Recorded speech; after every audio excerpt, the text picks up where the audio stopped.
A tragic accident leaves a woman clinically dead, but her journey doesn't end there. In an awe-inspiring near-death experience, she encounters Jesus Christ in his full glory. What she witnesses defies earthly imagination, his true face, skin color, and divine essence revealed with stunning clarity. This life-altering moment unveils the reality of eternity, his boundless love, and the truth about humanity's Savior. As she returns to share her story, her vivid account challenges perceptions and inspires millions to seek the truth. Prepare to witness an extraordinary revelation that could change how you see faith, eternity, and Jesus himself forever. A life of science and skepticism. For over 3 decades, I dedicated my life to science as a heart surgeon at the Mayo Clinic, meticulously operating on human hearts and teaching others to do the same. Holding hundreds of beating hearts in my hands and witnessing the fragile line between life and death shaped my understanding of the world. My identity revolved around facts, measurements, and logic. I was a firm atheist, confident in my belief that God was a concept created to comfort the fearful. When I lectured on heart revival techniques, I would tell my students that consciousness ceased entirely when the brain lacked oxygen. Any final thoughts or sensations were, in my view, mere neuronal misfires, the brain's swan song. But life has a way of humbling even the staunchest skeptic. Despite my confidence in science, I was about to experience something that would shatter my worldview and reveal that reality is far greater than what we can observe or measure. At the day, everything changed. It was a typical February afternoon in Phoenix. I had just delivered a presentation on advanced heart revival techniques at a medical conference. Ironically, just as I was sharing the latest life-saving breakthroughs with my colleagues, my own heart betrayed me. A sudden, sharp pain radiated through my chest, a sensation I immediately recognized. As a heart surgeon, I knew I was having a massive heart attack. Glancing at my Apple Watch, I saw my heart rate soaring dangerously high. I turned to the doctor sitting beside me, James Chen, and said with grim clarity, "James, an anterior wall myocardial infarction is in progress." The pain intensified, and my vision blurred as I collapsed. The Mayo Clinic's official records later confirmed the severity of the event. I was clinically dead for 17 minutes and 22 seconds. No heartbeat, no brain activity. 7 attempts at defibrillation failed. The team was about to call time when, against all odds, my heart began beating again. What I experienced during those 17 minutes would forever change my life. Floating above and beyond, the moment my heart stopped, I felt an immediate and surreal detachment from my body. I was floating above the conference room, observing the chaotic scene below with perfect clarity. I saw my colleagues surrounding my lifeless body, heard Dr. Sarah Williams frantically calling for epinephrine, and watched as the cardiac monitor displayed a flatline. But then, as if someone had turned a dimmer switch, the scene began to fade. I felt myself being pulled into a tunnel of light, an inadequate description for what I experienced. This was no ordinary light. It was alive, pulsating with an indescribable sense of love, peace, and intelligence. Meeting Jesus, a revelation beyond words. Emerging from the tunnel, I found myself in a realm of pure, radiant light. The light was not harsh or blinding, but soothing and enveloping, like the warmth of a summer sun, magnified infinitely. Suddenly, I heard a voice. It spoke my name, Megan, resonating not just in my ears, but in every fiber of my being. The voice was everywhere and nowhere at once, filled with an authority and love I had never encountered. When I turned toward the source, I saw him, Jesus Christ.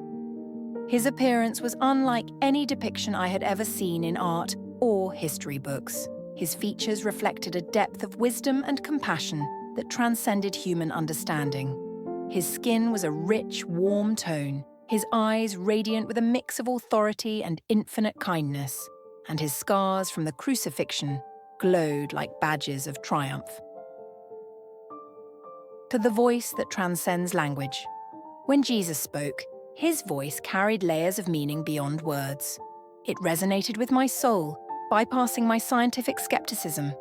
"Megan," he said, "you have searched for truth through science, and that is good. But now, I will show you greater truths." As he reached out and touched my forehead, a wave of understanding washed over me. It was as if every question I had ever pondered was answered in an instant. I saw the intricate connection between science and divinity, the harmony between the physical laws I had spent my life studying and the greater reality they reflected. Visions of creation and life on Earth. Jesus then showed me the process of creation, not merely the Big Bang, but the orchestration behind it. I saw how every atom, every law of physics, was part of a divine blueprint. The human heart, which I had spent my career studying and repairing, was revealed to be a masterpiece of intelligent design. He took me through what I can only describe as a window in time, allowing me to witness moments from his life on Earth. I saw him teaching in the dusty streets of Nazareth, comforting a grieving child with a tenderness that brought tears to my eyes, and interacting with his disciples in private, sharing truths that went beyond recorded scripture. Every detail was vivid: the smell of the air, the warmth of the sun, the sound of footsteps on stone streets. These weren't just historical reenactments, they were living, breathing realities. To the crucifixion, a cosmic sacrifice. The most profound moment came when he allowed me to witness his crucifixion from his perspective. As a surgeon, I understood the medical implications of what he endured. The nails piercing his median nerves, the suffocating agony of asphyxiation. But this was more than physical pain. I saw him absorbing the spiritual and emotional suffering of all humanity. It was like watching an infinite ocean of darkness being drawn into a single point of light. Despite the excruciating pain, his face radiated love and compassion. His eyes held a mix of sorrow and determination, focused entirely on the salvation of others. The heaven and hell, eternal realities. Jesus then took me to see heaven and hell. Heaven was not a place of clouds and harps, but a dimension of perfect understanding, love, and unity with God. The joy and peace I felt were beyond words, a state of being so complete that it made earthly happiness seem insignificant. Hell, on the other hand, was not a fiery pit, but a state of profound separation from God. I saw souls trapped in their own prisons, created by their choices and beliefs. Their suffering was not inflicted but self-perpetuating, like a wound that could never heal. Return to life with a mission. As my journey came to an end, Jesus told me, "You must return, share what you have seen and learned. Time is short, and the world needs to know the truth." When I woke up on the operating table gasping for air, the trauma team stared in shock. My brain scans showed no damage, an outcome that defied medical explanation. A new perspective on life and science. The experience left me with an unshakable conviction. Science and faith are not opposites, but reflections of the same truth. Every discovery I made as a scientist was a glimpse of God's handiwork. I now see my role as a healer differently. While I continue to mend physical hearts, my greater mission is to share the truth of Jesus Christ, the ultimate healer of souls. For those who seek truth, whether through science or faith, I urge you to open your heart to the possibility that there is more to reality than we can measure. Your eternity depends on it. The encounter with Jesus, a life-changing experience. When I first experienced what I can only describe as a glimpse of the divine, it wasn't simply a shift in my consciousness, it was a total reawakening of everything I thought I knew about life, death, and the very fabric of reality. As a heart surgeon who had spent 3 decades in the medical field, I had always relied on observation, precision, and the scientific method to understand the world around me. My entire life was built on the belief that everything could be explained, understood, and ultimately controlled through science. Yet, the experience I had during the 17 minutes I was clinically dead proved to me that there is far more to our existence than anything we can measure or quantify.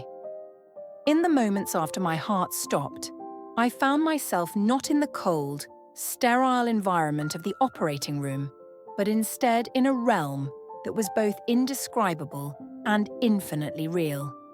It was not just a spiritual awakening, it was a cosmic revelation that changed my perception of life, of love, and of the very nature of time. I met Jesus in a way that no painting, no sculpture, and no historical document could ever fully capture, and what I encountered was far more tangible, real, and overwhelming than anything I had ever imagined. The center of reality, a presence beyond understanding. As soon as I passed beyond the physical realm, I was drawn into a space that felt like the very center of reality itself. This wasn't a dream or a figment of my imagination. It was as if I had crossed over into the realm where truth, love, and wisdom were not just abstract concepts, but living, breathing entities. I was enveloped in a presence that was beyond all comprehension, yet at the same time, it felt intimately familiar. It was as if the essence of perfect truth and infinite love had taken shape, not as a distant force, but as a being who knew me in my entirety, my flaws, my victories, my mistakes, and my dreams. This being was not a judge, but a source of infinite compassion. What astonished me most was the depth of focus and care this presence had for each individual soul, as if every tear, every prayer, every moment of joy or suffering was eternally present before this consciousness. It wasn't abstract or distant. It was deeply personal, yet all-encompassing. I could feel this being's love for every soul as if each one was the only one in existence. A love so pure and so vast that it was incomprehensible from the vantage point of earthly experience. I learned in that moment that the physical world, which we understand through the lens of time and space, is not a static, unchanging reality. Rather, it is a creation that flows from this divine consciousness, much like thoughts emerge from the mind. Everything we perceive as reality, every atom, every breath, every second of time, emanates from this source, and it is all part of a much grander, interconnected whole.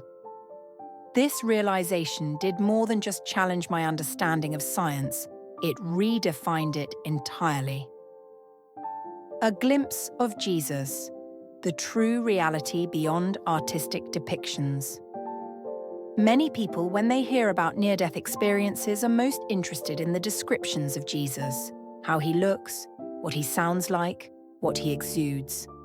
In my case, as a surgeon, I had a highly trained eye for observation. I had spent decades learning to analyze the human body and understand the minute details that make up a person's form.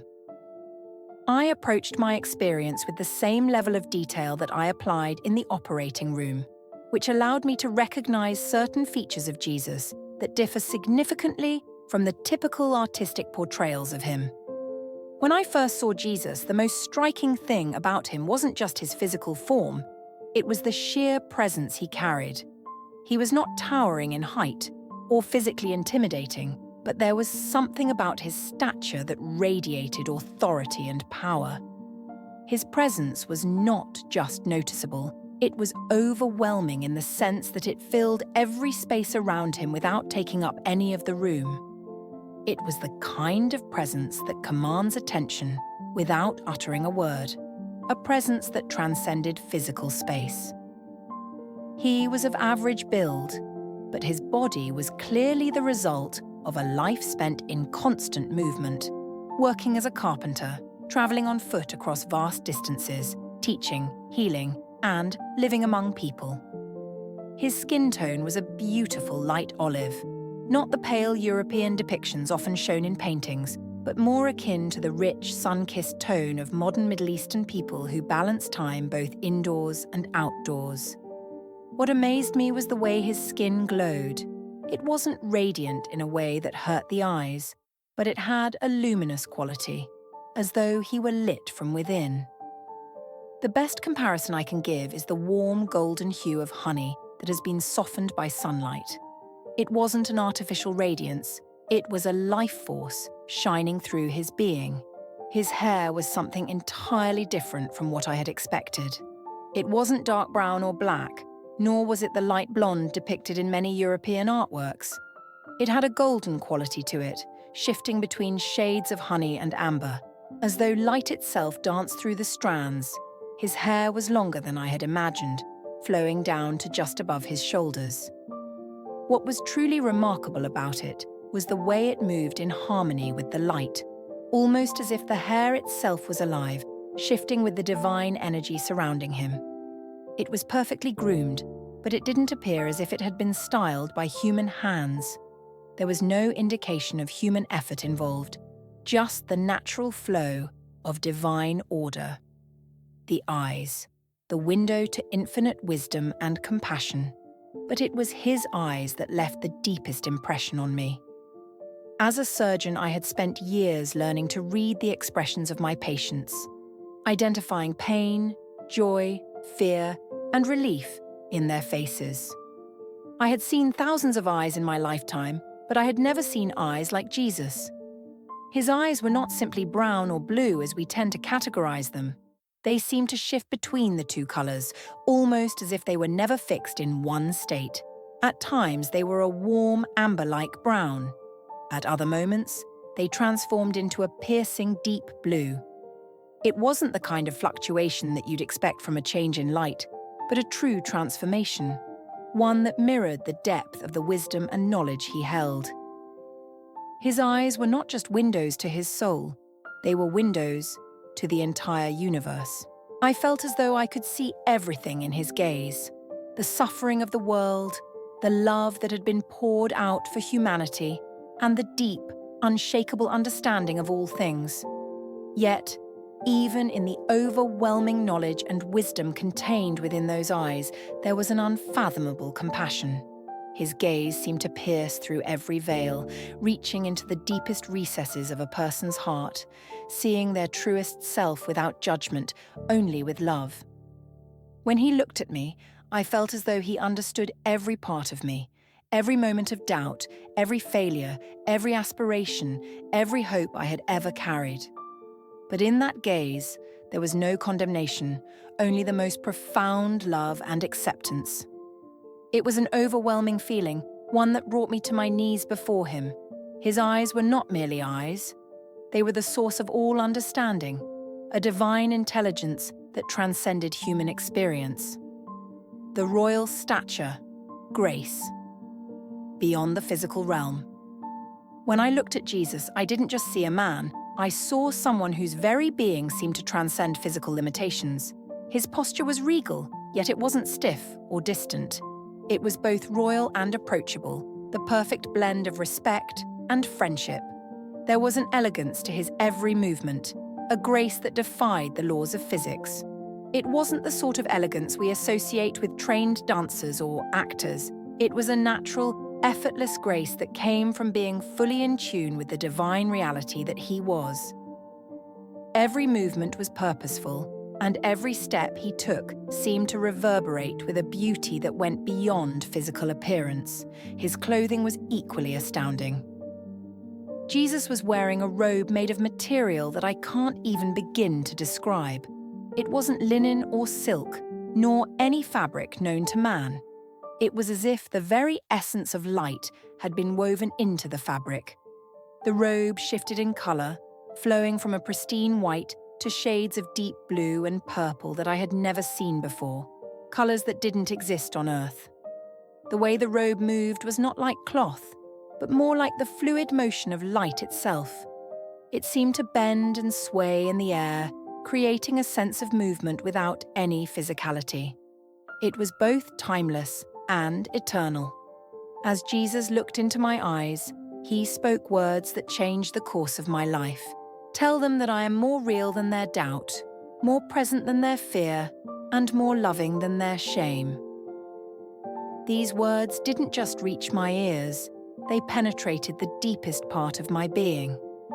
Everything about my life, from the choices I had made to the path I had followed, suddenly became clear. I understood why I had become a heart surgeon, why I had lived the life I had, and why I had experienced the heart attack that had brought me to this moment. The eternal nature of time.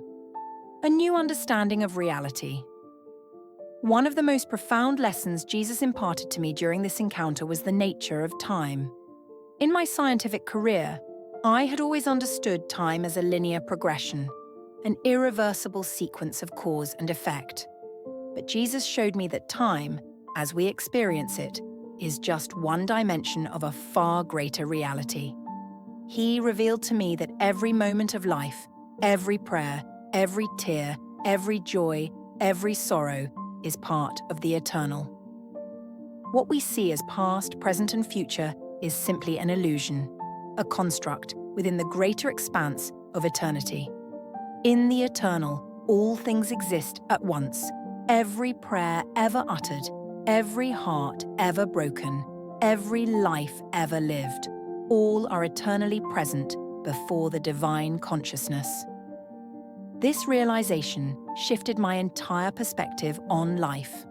I understood that the physical world was not the end of our journey. It was only a small part of a much larger, interconnected whole. Life, death, and all of the experiences in between were not isolated events. They were part of the grand, eternal tapestry that Jesus showed me in that moment. The return, a new mission. After this transformative experience, I found myself back in the conference room, gasping for breath as I returned to my physical body. My heart had started beating again, and the doctors and nurses around me were in shock. The cardiac monitor showed a perfect sinus rhythm, better than my usual baseline. As I recovered, I felt a sense of peace that I had never known before. I knew that my life had a new purpose, one that transcended the practice of medicine. I understood that I was now part of a larger mission to help others understand the nature of consciousness, the eternal truth of existence, and the profound love of Jesus. In the years since, I've dedicated myself to researching near-death experiences and their implications for our understanding of consciousness and reality. Using the latest in neuroimaging technology and quantum physics, I'm working to better understand the experiences that transcend physical death. The most profound part of this research, however, is not the scientific data. It's the deep, personal knowledge that Jesus, the being I encountered in that realm, is more real than anything in this world. His love, his wisdom, and his presence are far more tangible than anything our physical senses can grasp.